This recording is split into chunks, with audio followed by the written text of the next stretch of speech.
Hello dear students, welcome to my channel easy pharma with Kalyani. इस video में हम देखने वाले हैं एग्जिट एग्जाम 2024 में पूछे जाने वाले एक्सपेक्टेड क्वेश्चन। तो हम इस वीडियो में है जो सब्जेक्ट लेकर आए हैं फार्माकोलॉजी का पार्ट 1। इसमें जो है कुछ एमसीक्यू कवर होंगे, ऐसे ही हम बहुत सारे पार्ट्स बनाने वाले हैं ताकि आपका पूरा का पूरा जो कोलॉजी है वो पूरा कवर हो सके। तो स्टार्ट करते हैं। पहला क्वेश्चन है हमारा, फार्माकोकाइनेटिक इज। हमने जो है वीडियो डाला है जनरल फार्माकोलॉजी पे, वहां फार्माकोकाइनेटिक एंड डायनामिक के जो कंसेप्ट्स है पूरे इजीली क्लियर हो जाएंगे आपके। अगर अभी तक नहीं देखा है तो जरूर देखिएगा। तो हमारा क्वेश्चन क्या है, फार्माकोकाइनेटिक्स। What is pharmacokinetic? तो ऑप्शन देखिए, the study of biological and therapeutic effect of drug, the study of absorption, distribution, metabolism and excretion of drug, the study of mechanism of drug action, and last option is the study of method of new drug development। तो pharmacokinetic क्या होता है, जिसमें हम drug की study करते हैं, उसका absorption, distribution, metabolism and excretion of the drug in the human body, that is the pharmacokinetic. तो आपका आंसर हो जाएगा option number B. Next question है हमारा, what kind of substance can't permeate membrane by passive diffusion. इनमें से कौन सा सब्सटेंस है जो पैसिव डिफ्यूजन के मेम्ब्रेन को परमिट नहीं कर सकता? तो देखिए option A lipid soluble, B non ionize substance, and C is hydrophobic substance, and last option is the hydrophilic substance.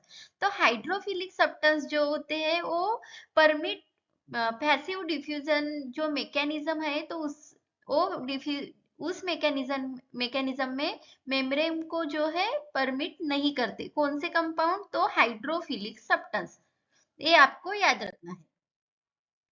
Which route of drug administration is most likely to lead to the first pass effect? तो option देखिए, sublingual, oral, intravenous and intramuscular. तो oral route होता है वो जो है first pass effect से जो है ट्रांसफर होता है। तो हमने एक वीडियो और भी डाला है रूट ऑफ ड्रग एडमिनिस्ट्रेशन का, वहां आपका ये जो पॉइंट है वो क्लियर हो जाएगा। नेक्स्ट हमारा एमसीक्यू है, the term bio transformation includes the following. Bio transformation यानी होता क्या है वो आपको पूछा गया है। तो ऑप्शन है A accumulation of substance in a fat tissue, B binding of substance with plasma protein, C accumulation of substance in tissue, and D is process of physicochemical and biochemical alteration of the drug in the body. तो biotransformation, transform यानी एक position से यानी एक form से दूसरे form में convert होना, बायो यानी इन दी लिविंग थिंग। तो आपका आंसर हो जाएगा process of physico chemical and biochemical alteration of the drug. Drug का जो है physico chemical and biochemical change होता है हमारे ह्यूमन बॉडी में, उससे बोला जाता है बायो ट्रांसफॉर्मेशन। हमारा नेक्स्ट एमसीक्यू है, what does affinity means. Affinity जो टर्म है उसका मीनिंग यहाँ पूछा गया है। तो एफिनिटी यानी होता क्या है, ये एक प्रकार का अट्रैक्शन यानी एफिनिटी आप उसे बोल सकते हैं। तो ऑप्शन देखिए, ए a measure of how tightly a drug binds to plasma protein, b measure of how tightly a drug binds to the receptor, and c a measure of inhibiting the potency of drug, and D option is a measure of bioavailability of the drug। तो affinity क्या होता है, ये affinity जो term है वो receptor से related है। तो जो एफिनिटी यानी बाइंडिंग, टाइटली बाइंडिंग होती है ड्रग की रिसेप्टर के साथ, that is the affinity. Next है, pharmacodynamic involve the study of the following. Pharmacodynamic जो टर्म है उसमें हम किस चीज की स्टडी करती है? तो फार्माकोडायनामिक में जो है हम मैकेनिज्म ऑफ एक्शन, ड्रग का मैकेनिज्म ऑफ एक्शन जो है हम स्टडी करते हैं। तो आपका आंसर हो जाएगा मैकेनिज्म ऑफ ड्रग एक्शन। उसके बाद, what term is used to describe the more gradual decrease in responsiveness to a drug taking day or week to the develop? यानी ऐसी इन ऑप्शन में से कौन सी टर्म है जो हम responsiveness to a drug taking day, हम लगातार डे या वीक में ले रहे हैं, तो वो जो है अफेक्ट यानी उसका रिस्पॉन्स नहीं देती, तो उस टर्म को क्या बोला जाता है? ऑप्शन देखिए, refractoriness, cumulative effect, tolerance and the tachyphylaxis. तो आपका आंसर हो जाएगा टॉलरेंस। टॉलरेंस यानी टॉलरेट होना है, यानी कोई भी चीज आप लगातार ले रहे हैं, जैसे कि मेडिसिन, एक बार तो आपको आराम हो जाएगा, लेकिन अगर आप बार बार ले रहे हैं तो आपको उस चीज का जो चीज से जो बेनिफिट मिलने वाला है वो नहीं मिलता है, यानी टॉलरेंस क्रिएट हो जाता है। तो आपका आंसर हो जाएगा टॉलरेंस। नेक्स्ट क्वेश्चन है, what term is used to describe a decrease in responsiveness to the drug which develop in a few minutes? ये भी जो है ड्रग का रिस्पॉन्स नहीं मिलता यहाँ, यानी डिक्रीज हो जाता है रिस्पॉन्स, लेकिन ये जो डेवलप है फ्यू मिनट्स में ही मिलता है, यानी असर कुछ नहीं होता, तो उस टर्म को क्या बोला जाता है? तो ऑप्शन देखिए, refractoriness, cumulative effect, tolerance and tachyphylaxis. तो टैकीफाइलेक्सिस टर्म को ही बोला जाता है। Tachyphylaxis is a term is used to describe a decrease in responsiveness to a drug which develop in a few minute, यानी ये जो है फ्यू मिनट में डेवलप हो जाता है decrease responsiveness of the drug. Next हमारा एमसीक्यू है, what phenomena can occur in case of using a combination of drug? अगर आप दो ड्रग कॉम्बिनेशन में ले रहे हैं तो उसका इफेक्ट क्या होगा? तो ऑप्शन देखिए, टॉलरेंस, टैकीफाइलेक्सिस, एक्यूमुलेशन एंड सिनर्जिज्म। तो सिनर्जिज्म ये टर्म आपने फार्माकोलॉजी में सुनी ही होगी, जनरल फार्माकोलॉजी चैप्टर में ही है। तो आपका क्वेश्चन क्या है, What phenomena can occur in case of using a combination of drug? अगर आप कॉम्बिनेशन ड्रग ले रहे हैं तो उसका इफेक्ट हो जाता है सिनर्जिज्म, तो ये भी आपको याद रखना है। नेक्स्ट हमारा एमसीक्यू है, if two drugs with the same effect taken together produce an effect that is equal in magnitude to the sum of the effect of the drug given individually is called as। तो आपने equation देखा होगा 1 + 1 is equal to 2, तो वो होता है additive effect. वही आपको पूछा गया है, if two drug with the same effect taken together produce an effect that is equal in magnitude to the sum of the effect of the drug given individually is called as। तो आपका answer हो जाएगा additive effect. तो आपको यहाँ एक चीज याद रखनी है, सिनर्जिज्म अगर टर्म है तो 1 + 1 इज इक्वल टू 3 होता है, यानी 3 यानी बड़ा इफेक्ट होना। अगर आप इंडिविजुअल देने वाले हैं तो उससे ज्यादा इफेक्ट मिलता है, that is the synergism.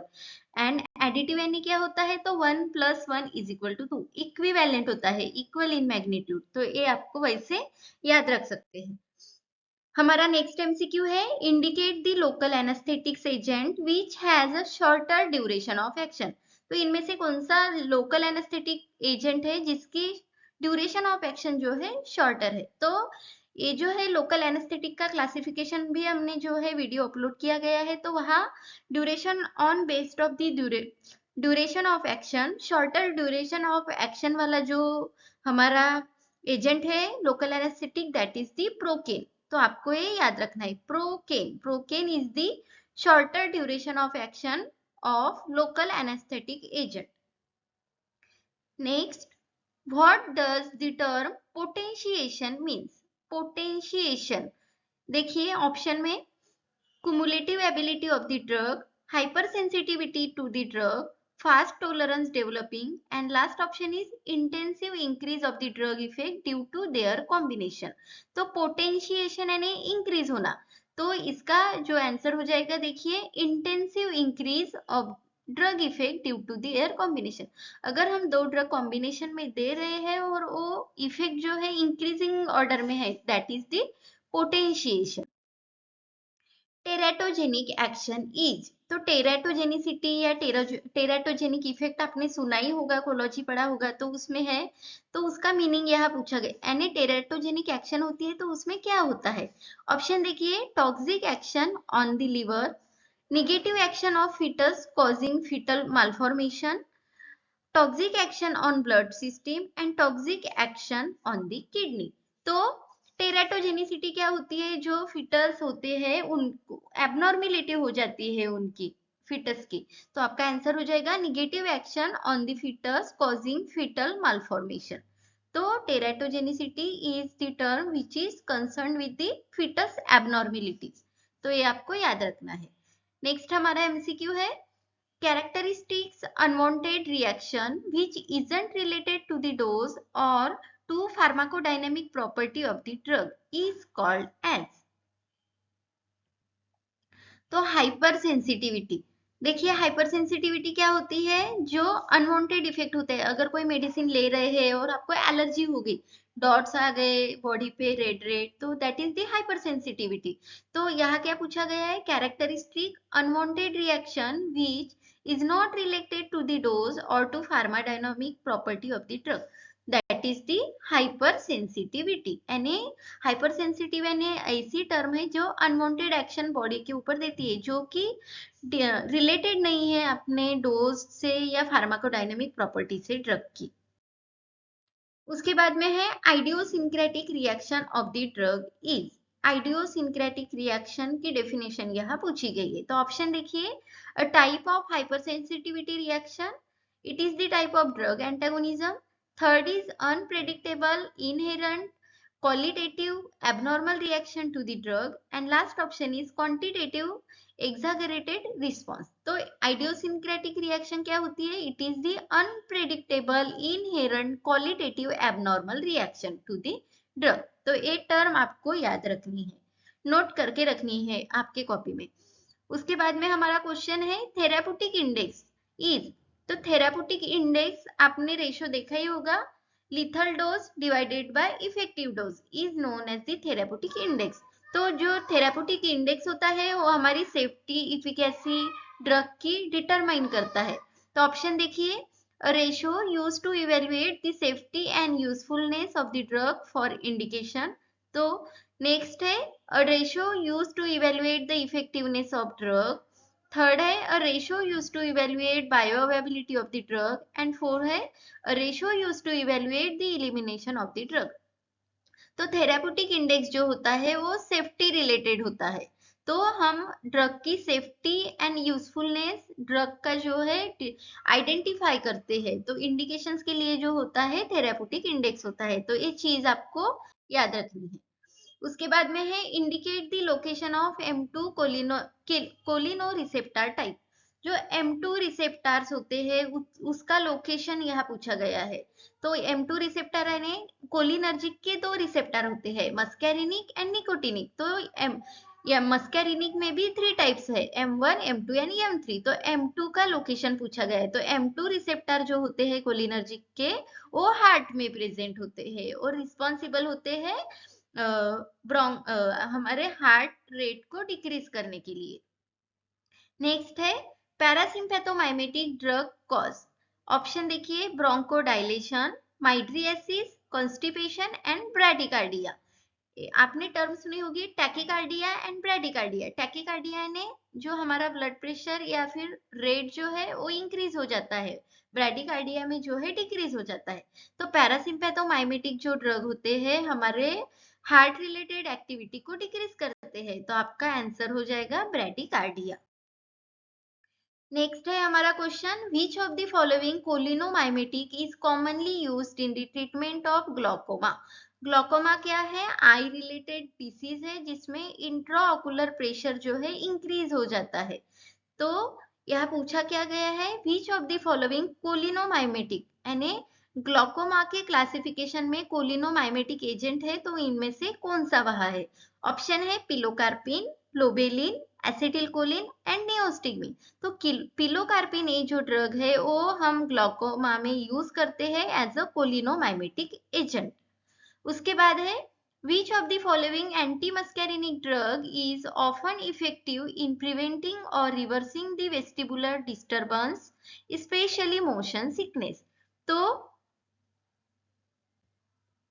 Anti muscarinic ऐसा कौन सा ड्रग है जो कि मोशन सिकनेस या फिर वेस्टिबुलर डिस्टरबेंस उसके रिवर्स के लिए जो है हम यूज करते हैं।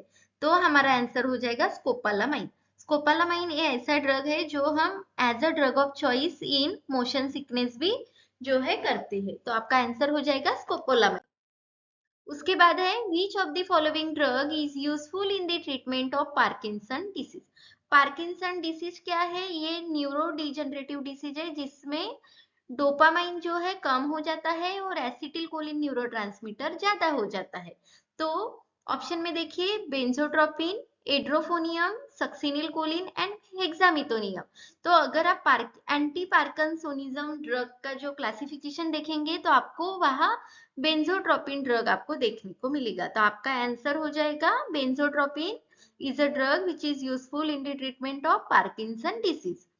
उसके बाद में है which of the following disease can occur the neuromuscular blockade produced by the non-depolarizing muscle relaxant। तो ऑप्शन देखिए myasthenia gravis, burns, asthma and parkinsonism. तो ये जो कंसेप्ट है ये पूरा का पूरा है माइस्थेनिया ग्रेविस का। हमने जो है एक वीडियो अपलोड किया गया है जहां माइस्थेनिया ग्रेविस जो डिसीज है आपको पूरा क्लियर हो जाएगा। तो उसमें क्या होता है, नॉन डिपोलराइजिंग मसल रिलैक्सेंट होते हैं, यानी ये मैकेनिज्म होता है वहां। ये जो है न्यूरोमस्कुलर रिलेटेड भी ही डिसीज है। तो आपका आंसर हो जाएगा myasthenia gravis. Myasthenia gravis is a disease can augment the neuromuscular blockade produce by non depolarising muscle relaxant, यानी नॉन डिपोलराइजिंग मसल रिलैक्सेंट होने की वजह से जो है न्यूरोमस्कुलर ब्लॉक हो जाते हैं और वहां जो है माइस्थेनिया ग्रेविस डिसीज आपको ऑकर होता है। उसके बाद में है barbiturates increase the rate of metabolism. Barbiturate drug है जो मेटाबॉलिज्म रेट जो है इंक्रीज करता है। तो ऑप्शन देखिए किसका मेटाबॉलिज्म रेट इंक्रीज करता है, anticoagulants, digitalis compound and glucocorticoid. तो ये तीनों जो ड्रग के क्लास है उनका मेटाबॉलिज्म रेट जो है इंक्रीज करता है बारबीचूरेट। तो आपका आंसर हो जाएगा ऑल ऑफ द अबव। उसके बाद देखिए which of the following anti seizure drug produce enhancement of GABA mediated inhibition. तो एंटी सीजर यानी एंटी कन्वर्जन ड्रग है ये। तो इनमें से कौन सा एंटी कन्वर्जन ड्रग है जिसकी मैकेनिज्म यहाँ बताई गई है, जो कि produce enhancement of GABA mediated inhibition, जो गाबा इनहिबिटर को एनहांस करता है। तो ऐसा ड्रग यहाँ कौन सा है पूछा गया है। तो फेनोबार, अगर आप फेनोबार्बिटल का मैकेनिज्म ऑफ एक्शन देखोगे तो वो एंटी सीजर ड्रग है जो कि प्रोड्यूस करता है enhancement of GABA mediated inhibition.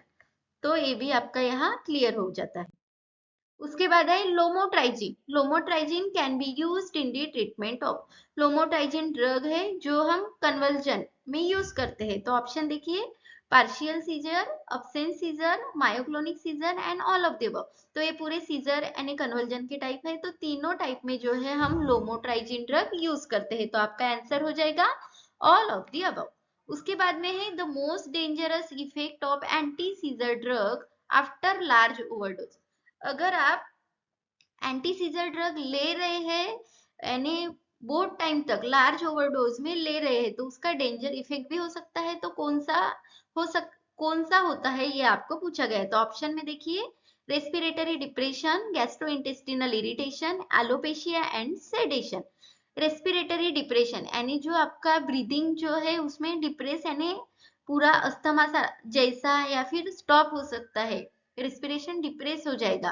किस चीज में, अगर आप एंटीसीजर ड्रग लार्ज ओवरडोज में ले रहे हैं तो इस तरह का डेंजर इफेक्ट आपको देखने को मिल सकता है। उसके बाद गैस्ट्रोइंटेस्टिनल इरिटेशन यानी जीआई में इरिटेशन होगा, एलोपेशिया यानी लॉस ऑफ हेयर, सेडेशन यानी नींद आना। तो ये सभी है। तो रेस्पिरेटरी डिप्रेशन ये डेंजर इफेक्ट आपको एंटीसीजर के लार्ज ओवरडोज में हो सकता है। उसके बाद है which of the following agent is the precursor of dopamine. तो डोपामाइन का प्रिकर्सर, आपने अगर पार्किंसन का जो क्लासिफिकेशन देखा होगा तो डोपामाइन प्रिकर्सर करके एक कैटेगरी होती है। तो उसमें आपका दिखाई देगा लियोडोपा। लियोडोपा ऐसा ड्रग है जो डोपामाइन को प्रिकर्सर यानी प्रिकर्स करता है, डोपामाइन का प्रिकर्सर। उसके बाद में हमारा लास्ट क्वेश्चन है duration of nitroglycerin action, that is nitroglycerin जो हम सबलिंगल रूट से लेते हैं उसका ड्यूरेशन ऑफ एक्शन पूछा गया है। तो देखिए ऑप्शन में 10 to 30 minute, 6 to 8 hour, 3 to 5 minutes and 1.5 to 2 hour. तो जो नाइट्रोग्लिसरीन का ड्यूरेशन ऑफ एक्शन है वो है 10 to 30 मिनट जो हम सबलिंगल रूट से एडमिनिस्टर करते हैं। और लास्ट में जो है आपको कमेंट करके बताना है इसका आंसर, जो क्वेश्चन मैंने आपको एज अ टेस्ट करके यहाँ दिया है। तो क्वेश्चन क्या है, which of the following sympathomimetic is used in the therapy of bronchial asthma. Option है फॉर्मोटेरॉल, नॉरएपिनेफ्रिन, मिथोक्सामाइन एंड टोबुटामाइन। तो ये क्वेश्चन आपको कमेंट करके आंसर बताना है कि आंसर क्या है। So thank you dear students for watching the video. ऐसे ही जो है हम नेक्स्ट पार्ट, ताकि हमारा पूरा का पूरा सिलेबस जो है वो कवर हो जाएगा। तो ऐसे ही वीडियोस को पाने के लिए हमारे वीडियो को लाइक करें, आपके दोस्तों के साथ शेयर करें, और अगर ऐसे ही नोटिफिकेशंस या वीडियो आपको चाहिए तो हमारे चैनल को सब्सक्राइब जरूर करें। Thank you.